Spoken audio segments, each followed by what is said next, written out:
যারা সত্যিকারের ভালোবাসতে চেয়ে নিজেকে স্যাক্রিফাইস করে দিয়েছিল, তাদের মধ্যে বেশিরভাগ মানুষের জীবনের সবচেয়ে বড় ট্র্যাজেডি হলো এই মানুষগুলোই কখনো ভালোবাসা পায়নি। নিজেকে নিঃশেষে বিলিয়ে দিয়েও দিন শেষে এদের ভালো থাকা হয়নি। যেই হাতটাকে শক্ত করে ধরে রাখতে চেয়েছিল, সেই মানুষটাই একদিন মায়ার বাঁধন কাটিয়ে ঠিক বেরিয়ে যায়। এই পৃথিবীতে এমন কত মানুষ আছে যারা ভালোবাসার মানুষটিকেই একটা ঘর ভেবেছিল, একটা আশ্রয় ভেবেছিল, ভেবেছিল এই মানুষটার কাছে দুদণ্ড শান্তি মিলবে। কিন্তু না, শান্তি নেই। একটা সময় পর উপলব্ধি করতে পারে একটা ভুল মানুষকে জীবনে বেছে নিয়েছে। অশান্তির পোতে থাকতে থাকতে জীবন দুর্বিষহ হয়ে ওঠে। ভালোবাসার মানুষগুলো কেমন হয় জানেন? এরা একটি মানুষকে নিবিড় করে কাছে পাওয়ার পর তাকে মূল্য দেওয়া বন্ধ করে দেয়, গুরুত্ব দেওয়া বন্ধ করে দেয়।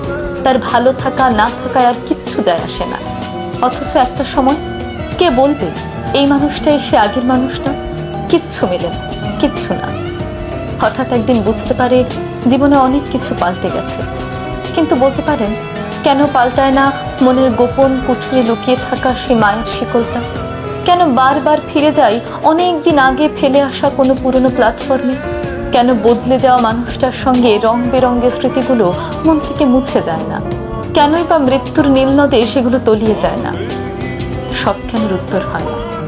ভালোবেসে সবাই সুখী হতে পারে না, ঘর বেঁধেও একসাথে সবার ঘর করা হয় না। ভালোবেসে জিতে কয়জন বলুন? ভালোবেসে কেউ হারায়, কেউ আবার হারিয়ে যায়। কেউ বা ফেলে আসা বিকেলে ছাদের কোণে দাঁড়িয়ে ঠুকরে ঠুকরে কাঁদে। কেউ হয়তো ওই মৃত নগরে আবারও ভুলে জড়াবে ভালোবাসার ফাঁদে। ভালোবেসে তো সবাই মরেছে, ভালোবেসে বেঁচেছে কয়জন বলুন তো? ভালোবেসে কত না হওয়া ঘর কত জায়গায় পড়ে আছে, তার হিসাব কজন রাখে?